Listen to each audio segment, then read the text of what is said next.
Welcome back, ladies and gentlemen. It is Coach's Corner here from Coca's Pizza, and we are here with Joe Ignazio, the head ball coach of the Canfield Cardinals. Coach, tough week when you look at things on a grand scale of things, but still learning, still young. And you guys, I mean, we just talked to Carson, still believing. That's got to count for something. Yeah, and our kids are tremendous. You know, a lot of this year is they're figuring me out. I'm figuring them out.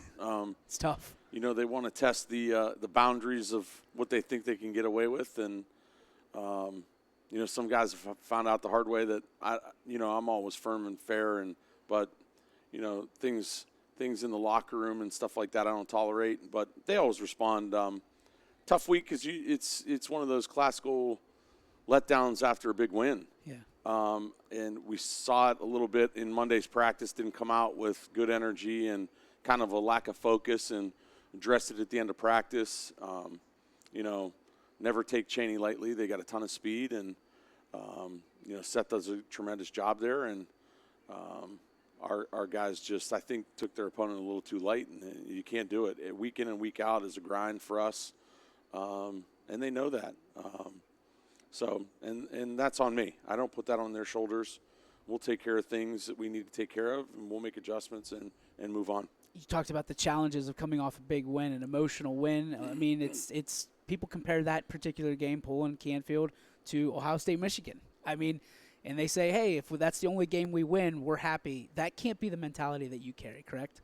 No, and we tell our kids, you know, you got to ride the highs and lows all the same. You got to kind of be even keel in this game, because if you get up too big and you think you're better than you are, then, you know, an opponent will come up and sneak up on you. And that's – I'm not saying that Cheney snuck up on us, but our kids weren't attention to detail like they should about a dangerous opponent, and it cost us.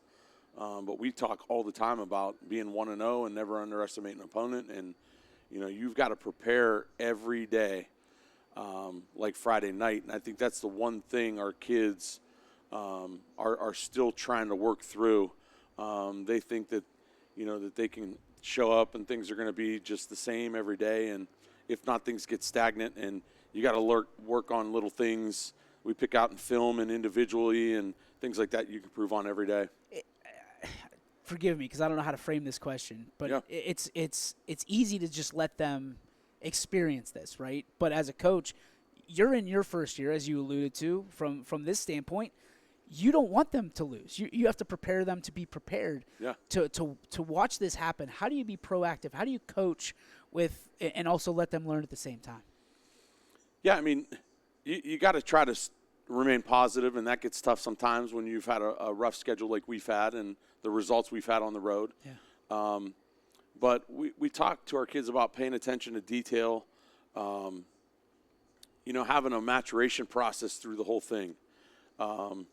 You know, kids are on their phones so often anymore, and I don't know that it's in a positive way toward the game. I think, you know, all of our kids have the Huddle app. They can watch film. We tell them to pick and choose times, you know, throughout their day that they can do that, and on weekends and things like that. But coming off the win against Poland, we told them, you know, these are things that you try to enjoy over the weekend, and then come Monday you got to learn how to flip the page, and we just didn't do that. You mentioned the Huddle app. I know that you can track hours and how long they watch that. I mean, how often do you pay attention to who's putting in the work in the film room, so to speak, and who's not? Yeah, I mean, we address that all the time. I can look up every kid, and it has a countdown on the last time they logged in and the number of minutes that they've watched film. And a couple weeks ago we had some starters and kids playing significant amount of time and not on at all. And you know, that just proves to us that they're underestimating their opponent or they're overconfident in themselves. But learn how to become a student of the game, and that's the biggest thing.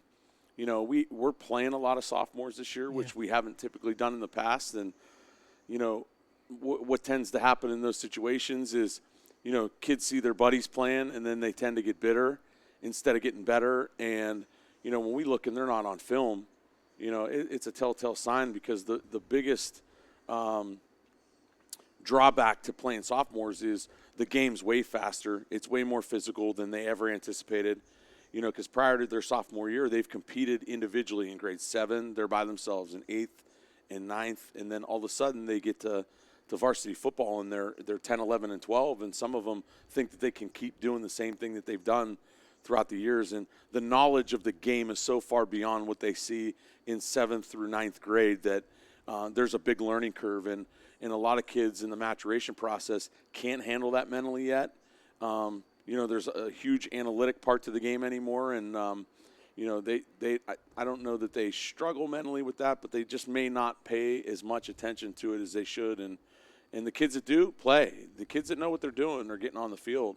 Because we're certainly playing enough young kids, and we're not going to hold back from playing them. If they know what they're doing and they're going to give great effort, then they're going to play. I mean, that's exciting to see that the young kids are excited to play, get in, and really start the next evolution of Canfield football. It has to start this week. I mean, you're back on the road, away from the nest again. You go to Dover.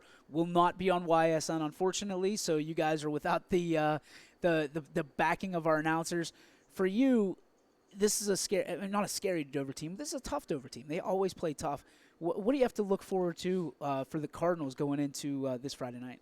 Yeah, they're fundamentally sound. Their coach, Dan If, does a great job, and just storied program. It's a neat environment. They've moved the ball all year against their opponents, so they're dangerous offensively. And then they try to limit their opponents by forcing them to stay in long drives, which we've been able to do actually this year. It's just we end up shooting ourselves in the foot, whether it be a penalty or, might be a route run wrong or, a false start or things like that. So we've put together some good drives, and I don't have any doubt that we can move a ball against them. But got to play tremendously well defensively, and I thought we've done that really well at times except for Olmsted. And again, Friday, the special teams phase cost us. We gave up a punt return for a touchdown, and before you know it, things kind of spiral out of control, and you're down 14-0. And then, you start working through a game plan that not necessarily that you didn't plan, but not so early. Got to throw the ball a little more that you want, and got to try to overcome that deficit, which kind of takes you out of your game plan. But, it's all part of the game. You got to adjust. Some coaches go in with 10 plays, 20 plays script on offense. Is that something you guys subscribe to, or do you kind of just go with the flow of the game? Yeah, so we meet Saturdays and Sundays, and we'll put together a Google Sheets document of our favorite formations and the run plays that we want to run and our pass plays, and we'll put together for every formation that we want to be in different personnel packages, and then we've got probably a play sheet that's anywhere from 60 to 80 plays. And then we kind of narrow that down come Monday. Monday's our offensive practice. And then, I go through a checklist. When it's in our group run, I check it off to make sure we've run it. If not once on Monday, at least 2 or 3 times by Thursday's walkthrough. And then we review on Thursday. But you go through that checklist.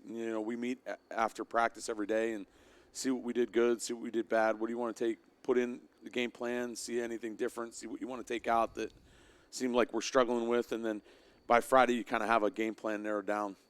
Halftime adjustments, huge for every coach, seemingly. I mean, you hear broadcasters talk about it all the time at the college level, the NFL level.